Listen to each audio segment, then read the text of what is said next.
Hello, friends.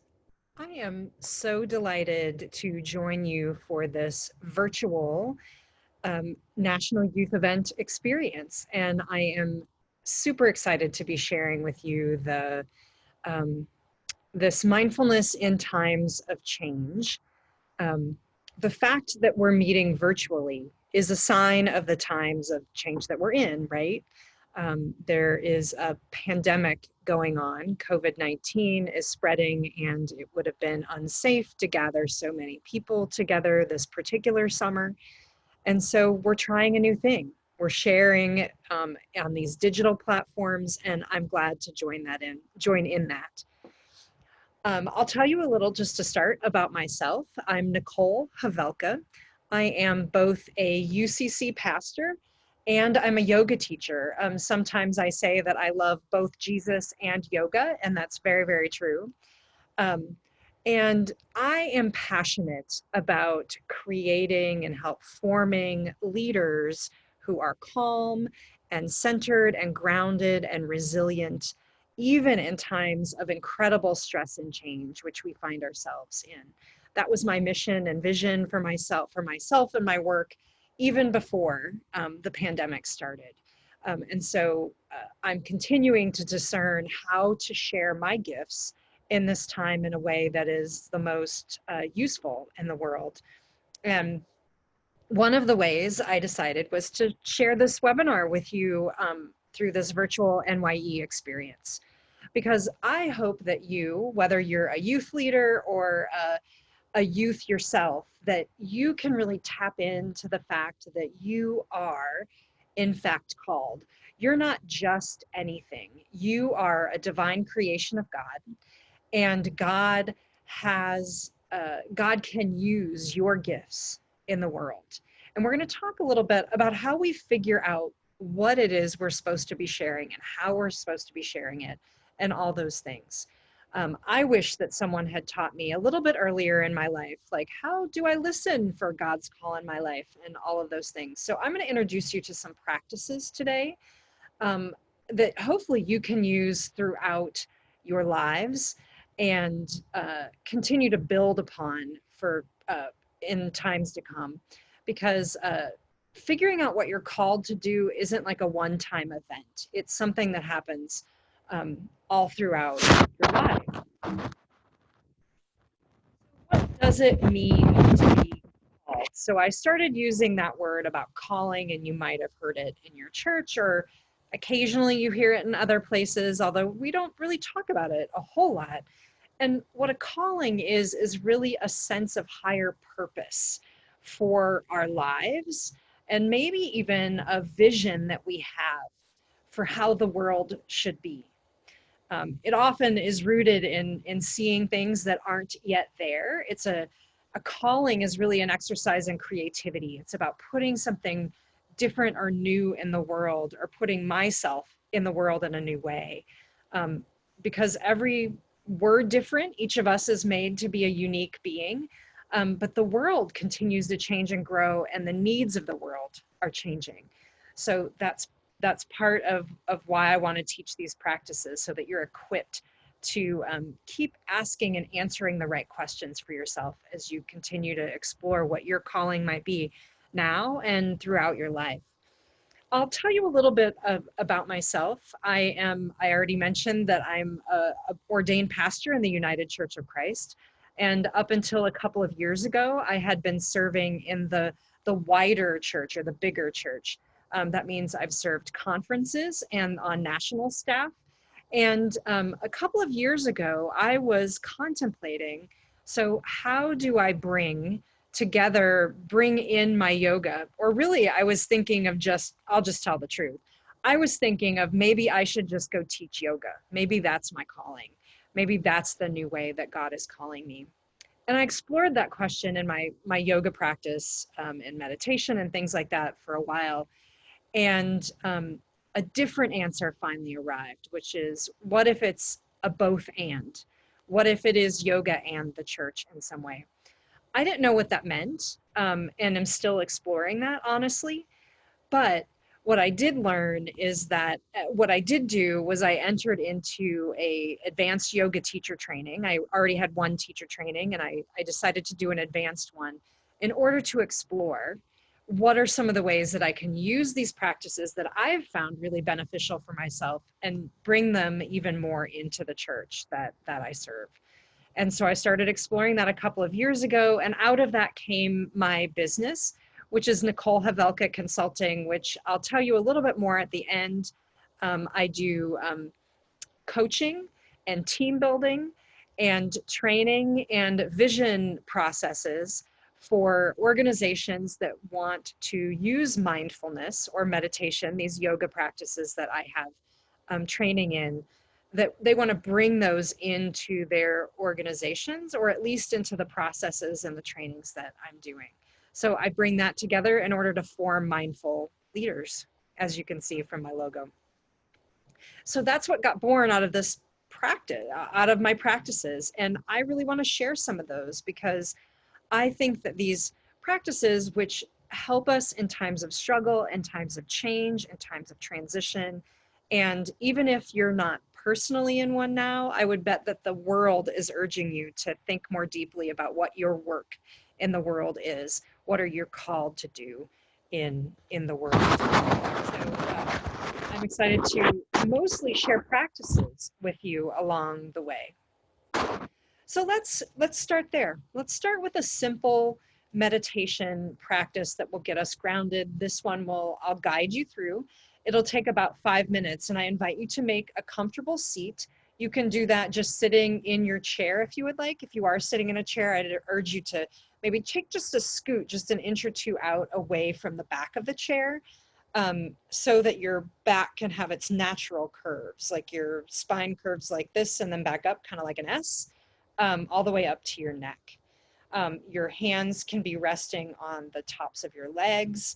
Your feet, if it's possible and comfortable, should be flat on the floor, feeling into the whatever is beneath you.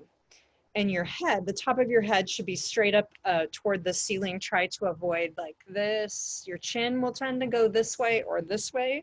Just kind of, if you notice that, that's cool. It happens. Kind of bring your chin back, kind of in and back a little bit, so that your head is straight toward the ceiling. If it's comfortable, close your eyes or soften your gaze.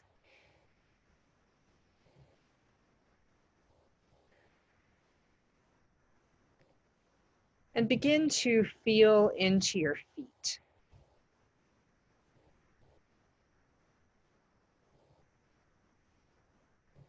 You'll notice the gentle pressure of the floor meeting the soles of your feet.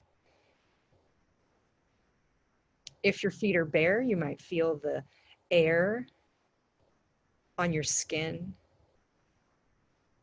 Or if you're wearing socks or shoes, you might feel that gentle pressure of those against your feet. Noticing any of those or any other sensations that might be arising.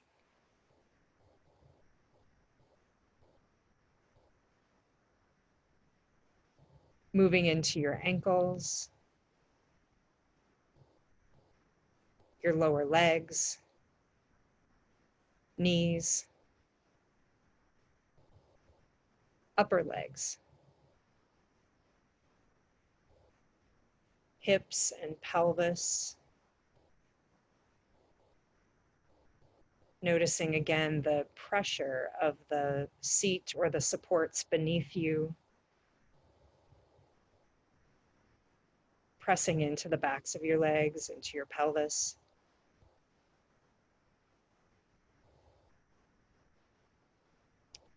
Feeling into any sensations that may be arising in your whole lower body.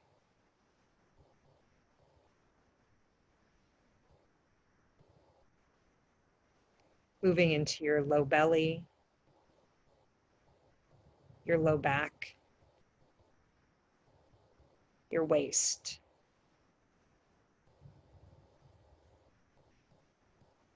your middle belly, middle back,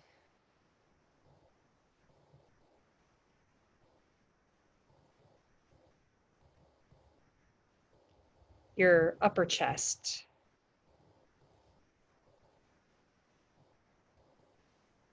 upper back, noticing any sensations in your torso. You might even feel into the pressure and the sensation of your breath, kind of the rise and fall of it, which it takes the space of most of our torso. The inhales and the exhales and any sensation or feelings that might be arising from your breath.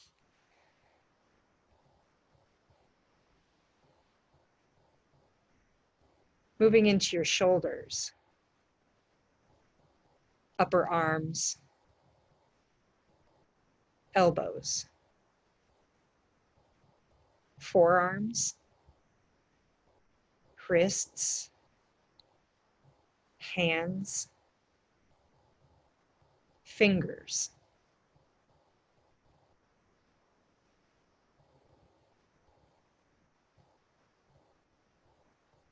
Traveling back to your neck, the sides of the neck,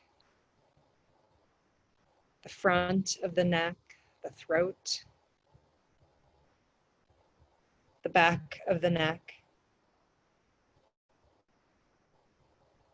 and the top of that S curve,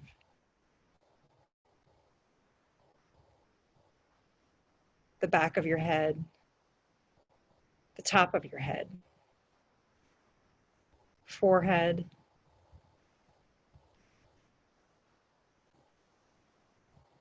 your temples, your eyes, noticing perhaps any colors that emerge inside your closed eyelids.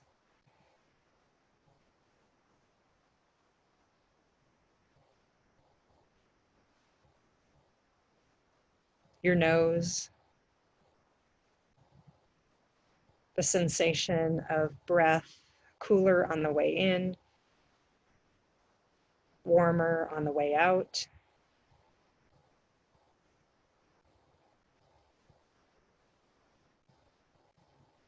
Perhaps noticing any scents that might be lingering in the air that you smell as you take the inhale and exhale. Noticing the cheekbones, the cheeks, lips and gums, mouth, teeth, and the jaw.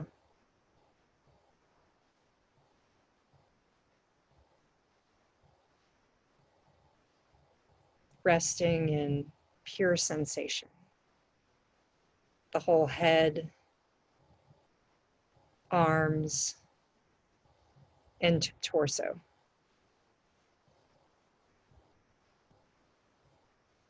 And the whole body all at once, resting in pure sensation.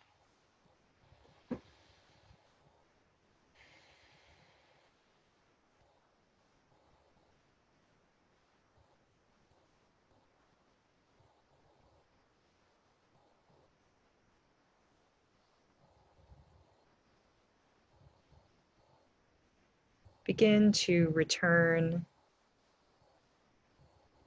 back to our time together very slowly, first by maybe wiggling fingers and toes, or maybe rolling your shoulders back or front, perhaps shaking your head no or yes.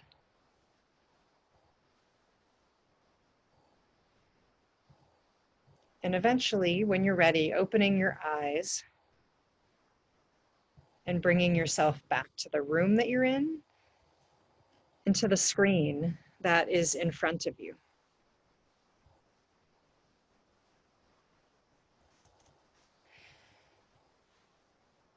So I hope that that practice, which is a simple, often referred to as a body scan meditation or a progressive relaxation by sensing into parts of the body and noticing any feelings that might be arising. It often, not always or for everyone, but often has an effect of calming. And one of the things I love about mindfulness practices, or at least certain ones, is that they have this ability to help calm and focus us and feel grounded. That's actually why we feel into our feet in that particular meditation. Grounding feet help us to feel more centered, more grounded, a little calmer ultimately. Um, and I like to lead groups in that kind of a practice because it helps us calm and be focused and ready, more open. We're more open to the content or whatever we're going to be learning next. So thank you for practicing that, and I'm excited to be able to share that. So I'm going to say a little bit, and then I'm going to lead you in some guided journaling practices, and then a final meditation that we'll have. So I'm just going to talk for a little bit more about what a sense of calling is and how you might discover it yourself. So this is a quote from Friedrich Buechner, who is a Presbyterian minister and writer and theologian. And this is a really famous quote that he has about calling.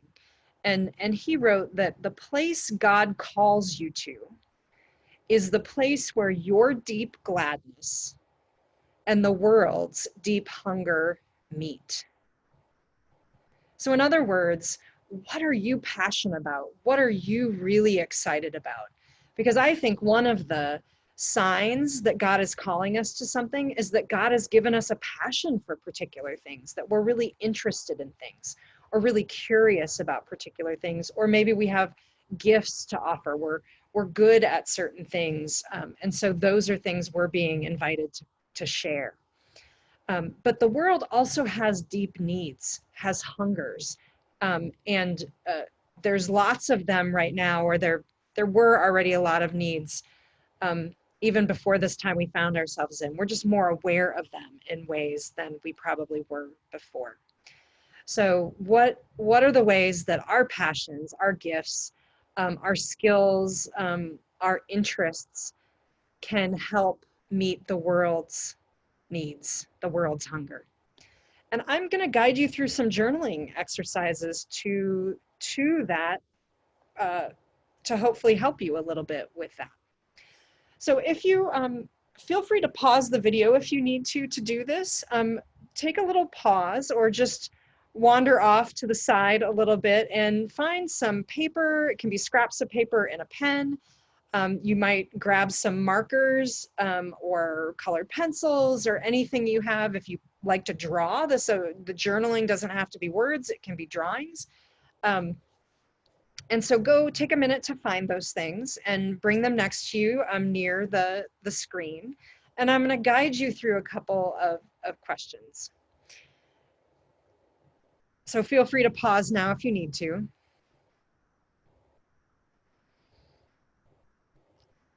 Now that you're ready, now that you have your journal or some paper and pens, markers, pencils, that sort of thing next to you, I'm going to guide you into a couple of questions. So I'm going to invite you to journal about each one of these questions. Ultimately, there will be 3. We're going to do 2 of those right now. Once I give you the practice or the question that we'll be journaling about, pause the video for any length of time that you feel like you need. That might be 1 or 2 minutes. That might be 10 minutes, depending on how much time you have. And any amount of time that you have for this is totally fine. And any amount of time that you need for this is fine. Again, 1 or 2 minutes is good. I would say at least give yourself a couple of minutes, but you can take as much as you would like. That's the beauty of doing these workshops this way. You're not as you're only limited by the time and investment that you want to make in this. So the first question, reflective of Reverend Buechner's question, is, what are my passions?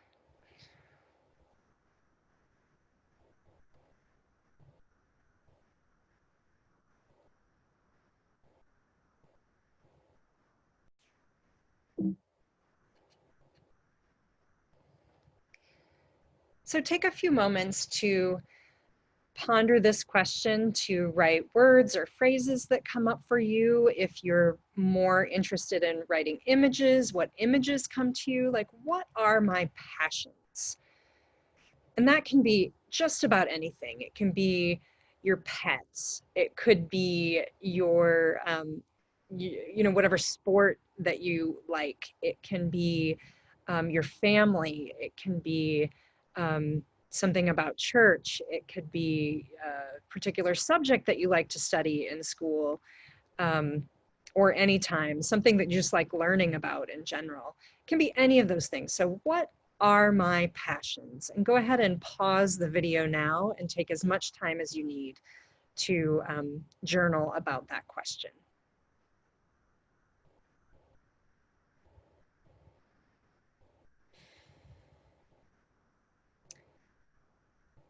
I hope that you've taken as much time as you need to write or draw or think about the question, what are my passions? And next, the question that I'll have you contemplate is, what are the world's needs? Like, what are the needs around you? And I'm using the world in a really big way. So that can be the whole world, but it may be your community. It may be the needs of your family or your school, your church community, or anything that is around you a lot. So what are the world's needs? Take 1 or 2 minutes or as many minutes as you would like to write and journal about that particular question. And we're going to be using these reflections for our next, toward our next guided meditation.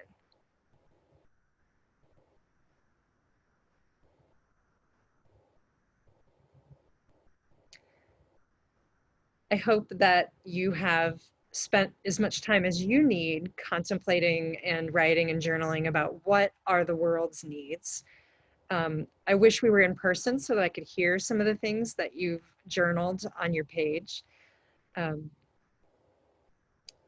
So let's move on. We have another question to ponder based on that. So similar to what we were just doing, let's think a little bit about, take a look at your pages that you just journaled or doodled on, and sort of notice what you notice about what's on the page. Are there particular words or thoughts or images or set feelings, even emotions that are coming up? Anything at all. And I'm going to invite you to take a moment to take something that's striking you about about your contemplation. It can be anything at all about that journaling exercise that we just did. And I'm going to invite you to fashion that into a question that starts with, what are my next steps? So you can leave it generic, the question, what are my next steps? And we're going to use this in a meditation. Or you can say, what are my next steps about? And maybe it's something that arose in your journaling exercise that you find really intriguing or interesting and that you want to pursue. It may be something related to where you are in life right now. For example, if you're maybe switching to a new school in the coming year, maybe you've just graduated from 8th grade or even from high school, or any other, if you're an adult, any other kind of learning program or anything like that. What kind of, take some moments to yourself and fashion, so what are my next steps about? Fill in the blank, whatever you want to do, or you can keep it generic, what are my next steps? And I'm going to invite you again into another guided practice. So this one's going to be a little longer, just a hair longer than the first one. And I'm going to invite you into making a comfortable seat like we did before. Encourage you can stay in the chair. If it's comfortable to be cross-legged on the floor, feel free to do that. If you do that, you might want to prop your hips up just a little bit, like on a folded blanket or a pillow. You can also do this meditation reclining. You can lay on the floor or in your bed. You can prop yourself up with some pillows. And I want to say that if you get really comfortable, which is good, we want to be calm and open for these meditations, this practice. But what we hope to, it's okay if you fall asleep. Let me just say that I do it all the time. It happens, don't worry. So falling asleep is okay, but we want to be comfortable, but doing our best to stay aware. But if you should, your mind should wander away from my voice, which is totally normal and natural. That's totally okay. Um, just explore whatever. I'm going to encourage you to explore whatever you're exploring. And when that feels finished, to return to the sound of my voice. And again, if you fall asleep, somewhere in your subconscious, you're working through this, even if you weren't as aware and awake as you might want to be. I hope you have that question that you formulated through our journaling exercise. And I'm going to invite you into what is called a contemplation or discernment meditation. And it takes you through a process of dropping that question, that what are my next steps question, into your mind and in your heart and in your soul. Now, everything I say and invite is an invitation, not an expectation. So you should feel free to stick with any part of the meditation that's interesting to you and then return back to my words at any time. And I encourage you to have that paper or notebook that we had earlier next to you. I will invite you to do some journaling as we close, to just note whatever arose for you in this meditation. But I will also invite you to keep this journal and to keep using it going forward as you continue to discern what your call is in the world. Bring that question about next steps into your mind's eye.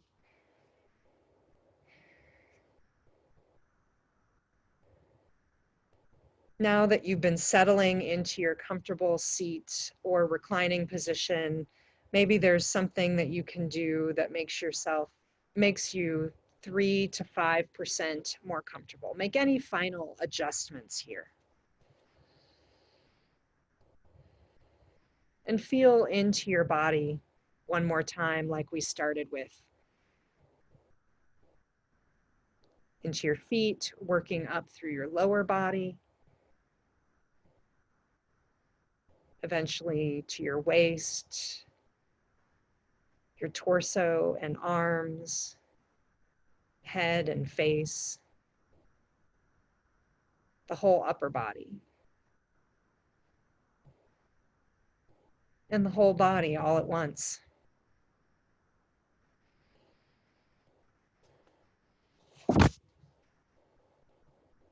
Bring to mind again your version of the question, what are my next steps? Allowing that question to hover in your mind, begin to focus on your natural breath, its rise and its fall, its texture and rhythm. You may notice that your breath shifts a little under your gaze, and that's okay. Take this moment to focus in on the sensations of your body being breathed.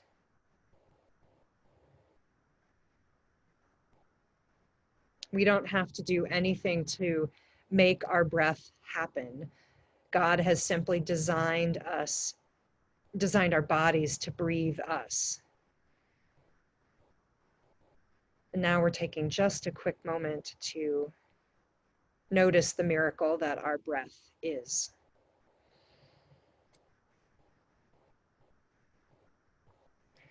Drop your question about next steps into your mind while continuing to breathe. Inhale the wisdom of the mind. Exhale out doubt, confusion, and worry.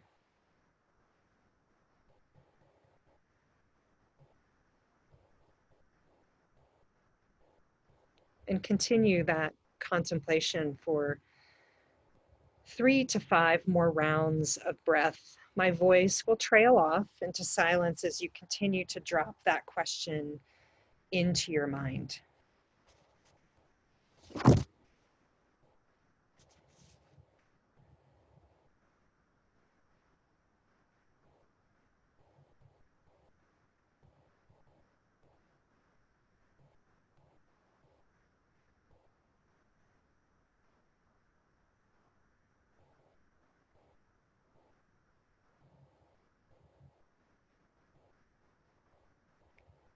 Note any thought or image that may have come to you, and continue with your breath, allowing it next to rest into your heart. Feel any sensations that might be arising, perhaps warmth, perhaps a tingly sensation, or perhaps nothing at all, and that's okay. All sensations and experiences are welcome here. Continuing to breathe in the heart, noticing perhaps the physical sensation of your breath rising and falling.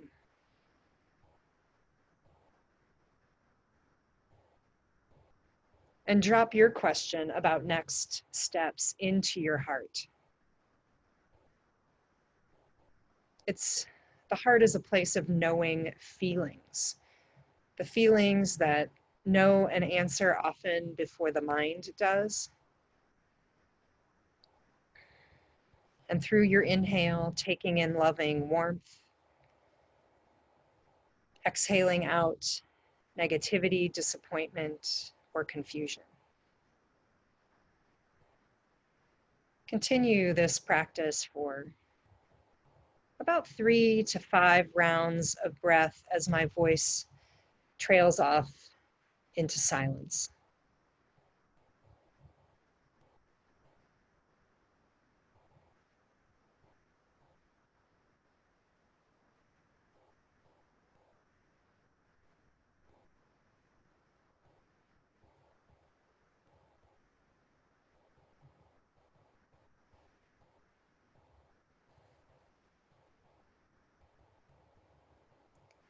Note any thought or image that may have come to you.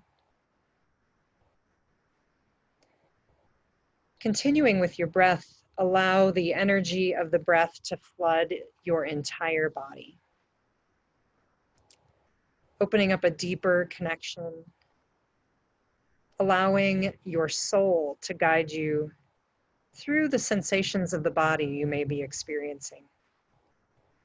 Welcoming any sensation that might arise, perhaps warmth, perhaps tingles, or perhaps nothing at all. All sensations and experiences are welcome here.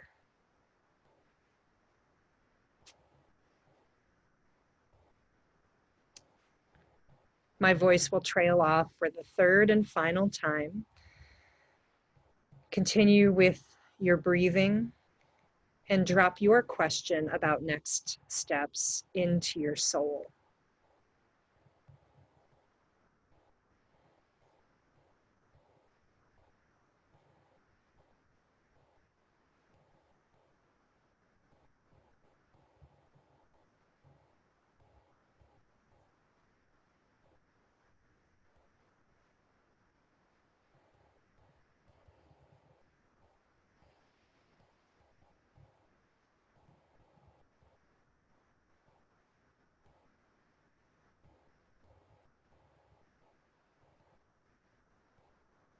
Begin to release this practice, allowing your breath to return to its natural rhythm. Gently wiggling fingers and toes, perhaps rolling shoulders back and forth, shaking your head yes or no. And slowly, truly in your own time, the beauty of being together in this format is that you can take as much time as you need. Slowly in your own time, gently opening and closing your eyes and returning to the room around you, and then perhaps to the screen in front of you. And as we close, I'm going to invite you to take a few moments to write or journal anything that might have come up during that meditation in the pieces of paper or notebook that you had brought.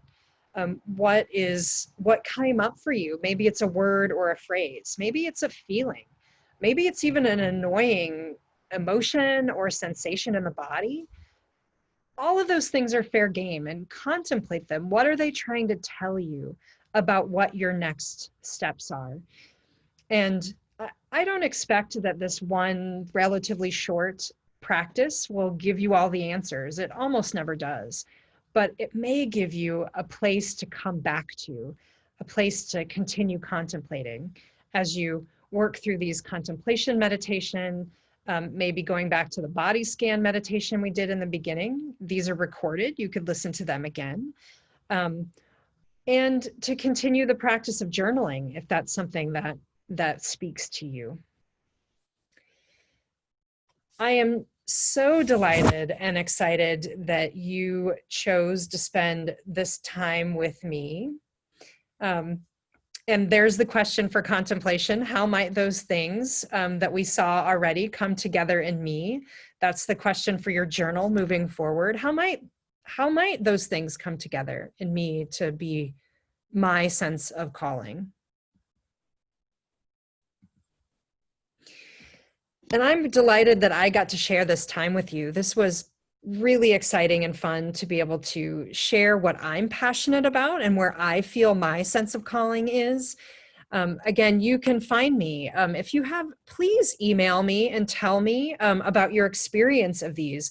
Any experience I want to hear about. So whether you had the best experience ever or maybe kind of so-so, or you're curious about it, you just didn't get it, any reaction at all is totally fine. You can email me at defythetrend@gmail.com. You can also find me on my website, consulting.defythetrend.com, and Facebook, and on all the socials. I'm on most of the socials, so you'll find me at Nicole Havelka Consulting on Facebook. Rev N Havelka is my Twitter, Instagram, and LinkedIn handle. You can find me that way in any of those places. And so I really encourage you, anytime. I'm happy to get emails from you. I'm happy to, on my website, you can sign up for my email list, see what other events and trainings I have coming up. And I'm constantly posting to social media and all of those platforms. I would love for you to follow me or join me there, and you can reach out to me there with your comments or questions as well. Oh, and there's a way on my website to schedule a free 30-minute consultation. So if you want to learn more about what I do, feel free to reach out in any of those ways, and get to know me a little bit more. And I'd love to get to know you. So I do, again, team building coaching, training and visioning that bring mindfulness and leadership together. And I hope that this has been a wonderful experience for you. And I'm excited for what this experiment of virtual national youth event will bring for all of us. Maybe this will become a new thing that we do together as church in new and exciting ways. So thank you so much for being with me. Again, I'm Nicole Havelka, and I thank you so much for your time and attention.